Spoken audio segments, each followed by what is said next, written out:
Right now, inside the Emirates Stadium, a decision is being weighed that could shape Arsenal's entire midfield for the next 5 years. A fresh bid is being prepared. The number being discussed is north of £70 million. The player is Bruno Guimaraes, and the last offer sent through intermediaries was already as high as £65 million. That number was not enough, so now Arsenal are getting ready to go again. This is not a small transfer. This is a club signalling that it is willing to break its own comfort zone to land a player it has wanted for a long time. But here is the tension. Newcastle sources are denying that any direct formal talks have taken place at all. Two different stories are being told about the same situation, and somewhere in the middle of that gap sits the truth about whether Bruno Guimaraes ends up in North London this summer. Here is what is actually at risk. Arsenal have already lost out on one major target this summer. Morgan Rogers, a player they wanted, signed for Chelsea instead, in a deal worth £117 million. Arsenal were only prepared to go to £80 million for him. That gap in valuation cost them the player. If the same pattern repeats itself with Bruno Guimaraes, if Arsenal hold their valuation while Newcastle hold theirs, this pursuit could collapse in exactly the same way. That is the real stake here. Not just one transfer, but a pattern that could define how this entire window goes for Arsenal. Before I go further, if you want the full picture on every one of these Arsenal stories, the confirmed signings, the live negotiations, and the rumours that are still just rumours, make sure you are subscribed to this channel. I break these situations down properly, without the noise. Hit that subscribe button if you want to stay ahead of this window. Now let me walk you through everything that is actually happening around this club right now, piece by piece. I want to separate what is confirmed from what is still speculation, because that distinction matters. Let us start with the confirmed business, then move through the live situations and finish with the bigger picture. Elijah Upson signs his first professional contract. The first genuinely confirmed piece of business involves an 18-year-old. Elijah Upson has signed his first professional contract with Arsenal, having joined the club from Tottenham. In his own words, his father signed with Arsenal around the same time he did, but he is looking forward to building his own reputation. Here is my read on this. This is a quiet story, but it is not a small one. Pulling a young player directly from Tottenham's system and giving him his first professional terms is a statement of intent at academy level. It shows Arsenal's recruitment reach extends beyond the first-team market. There is also a personal thread here worth noting, the family connection to the club going back a generation. That kind of story tends to build loyalty early, and clubs value that when they are trying to develop a player from the inside, rather than simply buying finished talent on the open market. Arteta on the gap to PSG. The second confirmed moment comes directly from Mikel Arteta himself, speaking after the Champions League final. When asked about the difference in quality compared to the best teams in Europe, Arteta pointed to individual actions and squad depth. He said Arsenal have had more players available than the previous season, many more, but not all of them were in peak condition for different reasons. He called that something the club still needs to improve. This is the most important quote in this entire story, in my view. This is not a journalist's interpretation. This is the manager himself, on the record, identifying two specific problems. First, individual quality in key moments.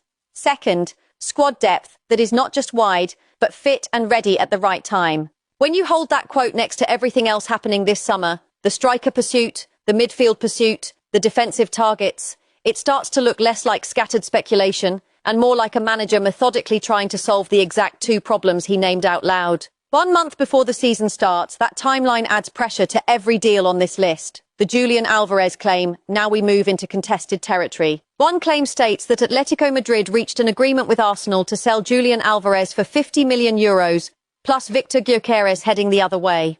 But the same claim adds an important caveat. Personal terms have not been agreed with Alvarez, because he only wants to join Barcelona, and he wants Atletico Madrid to keep a promise they made to him. I want to be very clear with you here. This is a claim, not a confirmed transfer, and it directly contradicts other reporting I am about to walk you through, which suggests Alvarez is actually open to Arsenal specifically. When two claims about the same player contradict each other this directly, the responsible move is to treat both as unresolved until one is confirmed. What we can say with confidence is this: Julian Alvarez's future is unsettled. Multiple clubs are interested, and any deal involving Gyökeres moving to Atletico Madrid as makeweight is, at this stage, unverified. John Stones and the race for a new centre-back next. John Stones. The report describes him as keen on a move to London, open to resuming his Premier League career in the capital. Arsenal are said to hold a slight edge in that race, largely because of Stones' existing relationship with Mikel Arteta. Chelsea are also named as firmly in contention, reportedly viewing Stones as a lower-cost option who could bring leadership and Premier League experience. My analysis here centres on that relationship angle. A slight edge based on personal trust between player and manager is a real advantage in recruitment. It should not be dismissed. Managers who have previously worked closely with a player understand exactly how to use them, and players often feel more secure walking into a dressing room where the manager already knows their game intimately. But I want to flag the word slight. That is not a commanding lead. Chelsea being firmly in contention means this is genuinely competitive, and competitive races have a habit of being decided by whoever moves first with a concrete number, not by relationships alone. Nico Williams returns to the shortlist. The next story involves Nico Williams of Athletic Club. Arsenal have made fresh contact over a move for the winger, who is back on Arsenal's shortlist after setbacks in moves for Morgan Rogers and Bradley Barcola. Williams has a release clause worth around €90 million and would reportedly be open to a Premier League move. This one tells its own story of a shifting priority list. Arsenal did not start the summer with Nico Williams at the top. He has become relevant precisely because two other targets did not work out. That is worth sitting with for a moment. When a club circles back to a player after missing on others, it usually means the transfer plan is adapting in real time rather than following one fixed blueprint. A €90 million release clause is also significant because a release clause removes the negotiation with the selling club almost entirely. If Arsenal are willing to pay it, the deal becomes a conversation with the player, not a drawn-out battle with Athletic Club. Mikel Oyarzabal added to the list. Another name entering the picture is Mikel Oyarzabal of Real Sociedad. Arsenal have added him to their list of potential targets, though Julian Alvarez remains the priority. Oyarzabal has not completely ruled out leaving Real Sociedad, and he carries a €75 million release clause, despite having expressed love for his current club previously. I read this as a contingency name rather than a primary pursuit. The language is important, added to their list of potential targets, while Alvarez remains the priority. That is not the language of an imminent move. That is the language of a club building layers of options in case their first choice situation does not resolve in their favour. Given how unsettled the Alvarez situation currently is, having an alternative forward with a defined release clause on standby is a sensible piece of planning, even if it never becomes an actual approach. Reiss Nelson's situation abroad. Reiss Nelson, aged 26, is attracting interest from clubs overseas, with Benfica and Valencia named as those monitoring his situation. He is understood to have turned down some Premier League interest already, but he is open to a move abroad this summer. This is a departure story, not an incoming one, and it says something about squad planning from the other direction. A player choosing to reject Premier League interest in favour of a move abroad usually signals he is looking for regular football rather than staying in a similar squad role somewhere else in England. For Arsenal, moving Nelson on cleanly to clubs actively pursuing him is the kind of business that frees up space and wages without controversy. It is a quieter story, but every departure that goes smoothly makes room for the arrivals everyone is watching more closely. Jorrel Hato and Chelsea's left-back problem. Now to a name currently at a rival club. Jorrel Hato could leave Chelsea this summer despite being in line for a bigger role there. Arsenal and Manchester United have reportedly been given a chance to sign the Dutch defender who wants Champions League football. Hato was expected to take over as Chelsea's main left-back after Marc Cucurella was sold. This is one of the more interesting situations on this list, because it involves a player who is actually being lined up for more responsibility, not less. When a player in that position still wants to leave, it usually means the pull of Champions League football right now outweighs the promise of a bigger role later. For Arsenal, being named alongside Manchester United as a suitor means this is firmly speculative at this stage. Nothing beyond being given a chance to sign him has been indicated. I would treat this one as an early-stage situation worth watching rather than something close to completion. The 15-year-old from Flamengo, Manchester City and Arsenal have taken the next step in their pursuit of Flamengo prospect Kawa Pavuna. He is 15 years old, and his family is now travelling to Europe as interest in the midfielder continues to grow. I want to contextualise this properly for you. This is not a first-team transfer, and it should not be read with the same urgency as the Alvarez or Guimaraes situations. This is elite-level recruitment at academy stage, the kind of move clubs make years in advance of a player ever appearing for the senior side. The fact that two clubs of this size are actively involved, and that the family is travelling to Europe, tells you the level of talent being discussed is considered exceptional even at 15. It is a story about the future of the club's pipeline, not about this season's squad. Alex Scott turns down a new deal at Bournemouth. Alex Scott has turned down a new contract at Bournemouth, amid strong interest from Arsenal, Chelsea and Manchester United. It is believed the player has indicated he is not currently willing to agree new terms. Turning down a contract extension while multiple top clubs are circling is rarely a coincidence. It usually signals a player, and often his representatives, positioning for a move rather than a new deal at his current club.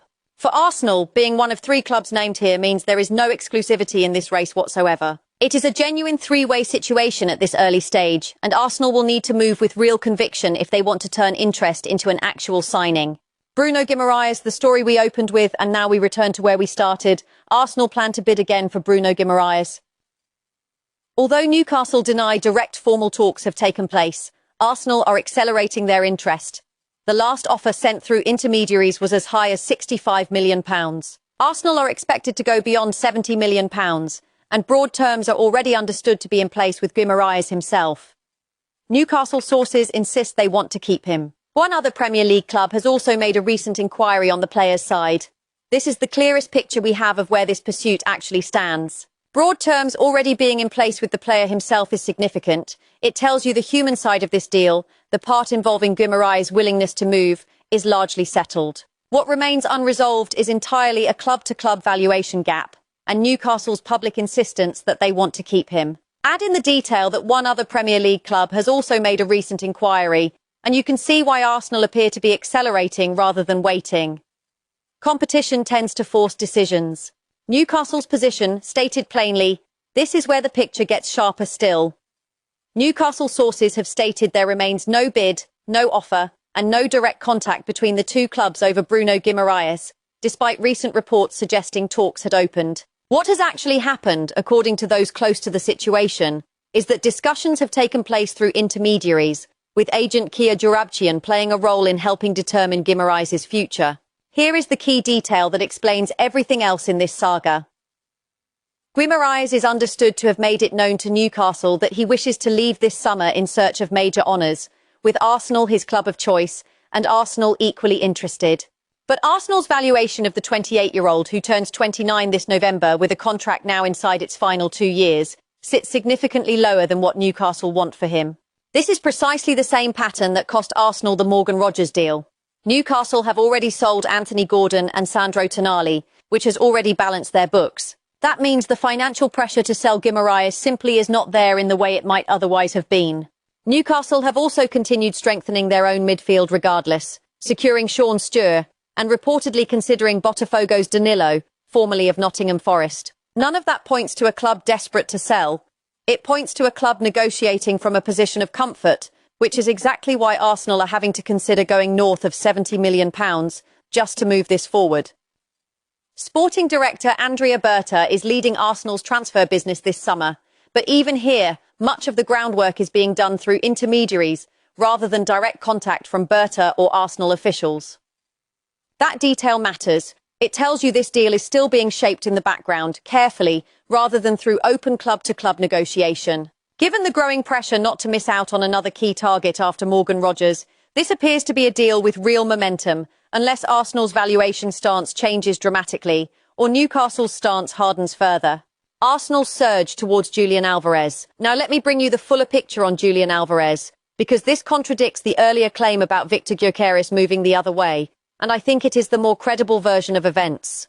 Alvarez is looking to leave Atletico Madrid this summer in search of a truly elite club where he can compete for league titles and the Champions League. Speaking at the World Cup about his situation, he confirmed he has already spoken with the people at Atletico he needed to speak with, and said the best outcome for everyone is a transfer, adding that fulfilling his dream is now the goal. Alvarez's preferred destination remains Barcelona, but Barcelona will likely struggle to afford him. His price tag reportedly sits between 130 million and 150 million euros, and Barcelona's opening bid of 100 million euros was reportedly dismissed by Atletico's leadership almost immediately. This is where Arsenal enter the picture with real substance.